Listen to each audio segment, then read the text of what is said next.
Hey folks, it's Ignited Cody, and we have a special video for you today about how the sleepy little peaceful Appalachian community of Harlan County got its infamous name of Bloody Harlan. We've done a lot of research on this, and we're going to share with you what we found out in a moment. But first, we got to thank Willie Oakley, Randy Campbell, Charlie Graham, and Charles McDonald. It's you folks who help to make these videos possible. Thank you very much. We deeply appreciate you. Folks, the stories we are going to tell you in this video was gathered from sources that we have posted in the information section below this video. So if you're interested in that, go down and read that.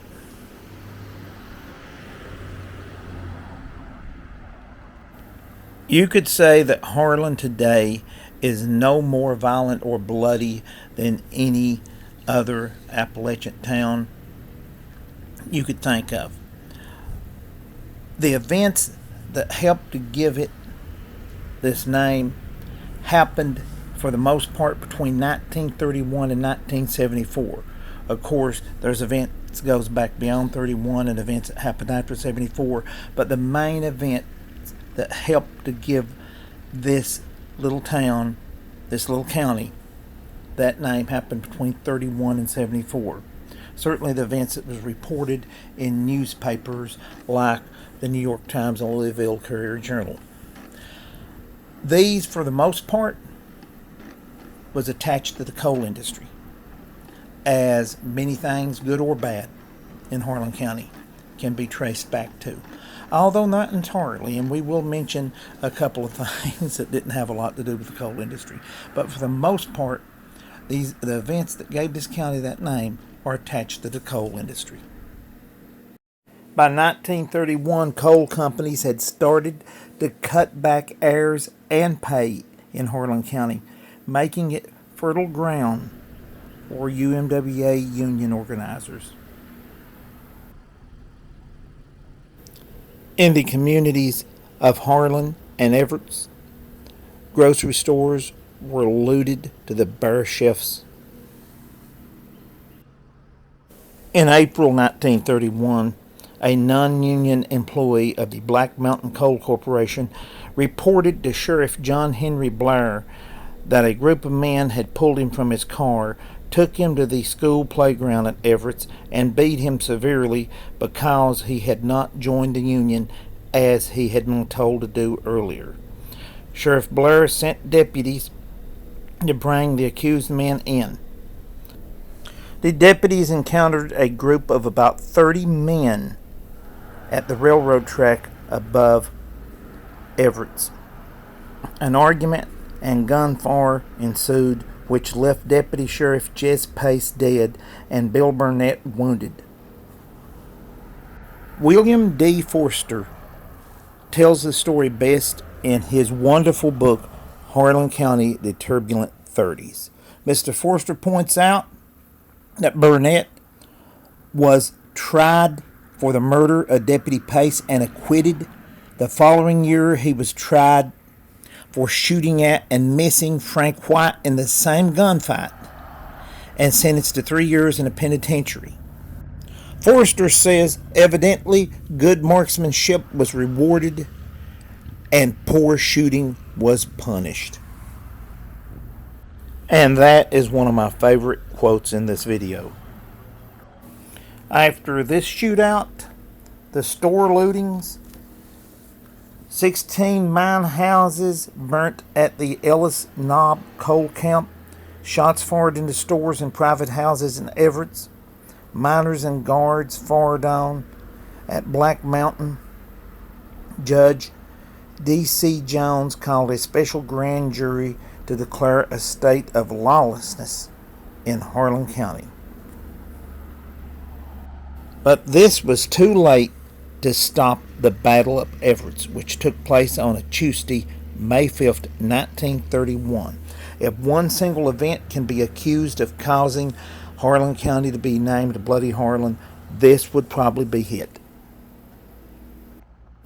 This shootout was reported nationwide, including an article in the New York Times. Near the railroad tracks on the outskirts of Evarts, 3 cars carrying goods for replacement non-union workers, commonly called scabs, and deputy sheriffs guarding the cars, were ambushed by miners. It is said up to 1,000 shots was fired in the brief few minutes of the shootout. 3 deputies and 1 miner was dead when it was over. When the shooting started, Deputy Jim Daniels exited one of the cars and took cover behind a rock. As soon as he raised his head to turn forward, he was killed. It was believed by the sheriff that more miners than just the one were killed or wounded in the battle, but they were carried off by their comrades and never reported. May 7th, 1931, 2 days after the shootout, the National Guard arrived in Harlan County armed with tanks and machine guns.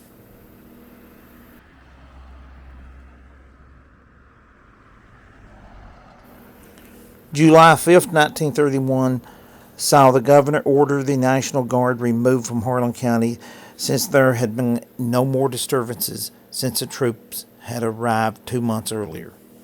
In May 1939, Governor A.B. Chandler sent the National Guard back to Harlan.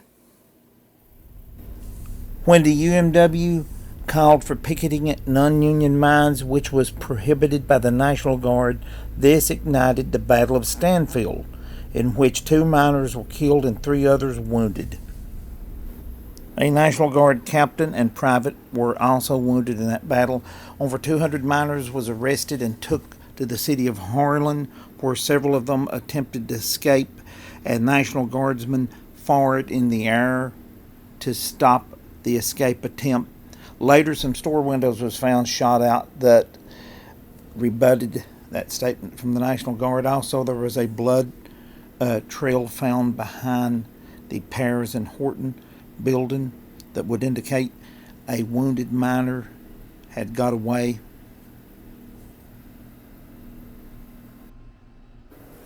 On April Fool's Day, 1941, Union miners showed up at the Murray Hill and Coal Company before daybreak, hoping to catch non-union miners when they showed up for work. They climbed up a flight of wooden stairs leading to the mine's office. When they encountered a mine superintendent and he tried to talk to them, they told him, "We're in charge here," and proceeded to pistol whip him and throw him down the stairs. When 54-year-old night watchman Earl Jones tried to intervene in this, he was shot in the head and chest and died a few hours later at the Old Harlan Hospital. A Louisville Courier-Journal reporter who was present that day wrote, "I came, I saw, and I was slugged in Harlan County." He claimed 2 shotgun-wielding strikers had broke his camera and then hit him in the face with it. He said then all hell broke loose. The next day, all hell broke loose at Crummies Creek in what became known as the Crummies Creek Massacre. The folks at the Crummies Creek Coal Company office and company store had apparently been tipped off that the miners were on their way that day. There's actually 2 versions of what happened that day. The miners and the coal company folks at the company store. The miners' version goes like this: a number of them peacefully entered the Crummies Creek company store and attempted to buy a Coke with money, and the manager of the store informed them that he would only accept company script. An argument ensued, and someone in the company store produced a machine gun and opened fire on the miners. The Crummies Creek Coal Company story is a little different. The general manager of the Crummies Creek Coal Company said the shooting occurred only after a large group of Union pickets entered the store, abused the manager, and attempted to force several non-union men to sign union checkoff slips. A company bookkeeper did most, if not all, of the shooting when he opened fire in self-defense with an automatic rifle and 2 pistols. When all was said and done, 4 men were killed and 5 wounded in the gun battle at Crummies Creek Coal Company. The death toll may have been larger. Witnesses reported seeing wounded or dead men put into cars with West Virginia and Virginia tags and hurried out of the state. No one was convicted in court as a result of the gunplay at the Crummies Creek Coal Company.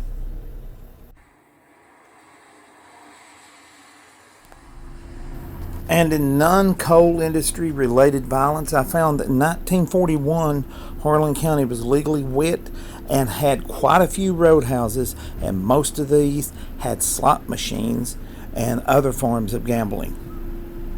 Needless to say, preachers and wives didn't like this. They laid 51 deaths at the doorstep of these establishments in 1939, 30 in 1940, and 24 in 1941. I told you at the beginning of the video I would find some non-coal industry related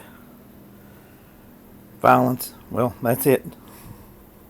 If you thought this was the end of coal industry related violence, you'd be wrong. In 1974, it took the murder of young coal miner Lawrence Jones to bring Duke Pear to the negotiation table in the Brookside Strike, featured in the Academy Award winning documentary Harlan County, USA.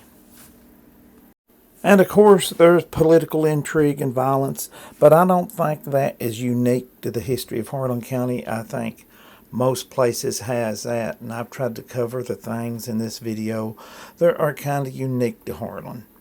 Now, violence in the coal fields isn't exclusive to Harlan. West Virginia and Virginia has their stories to tell too.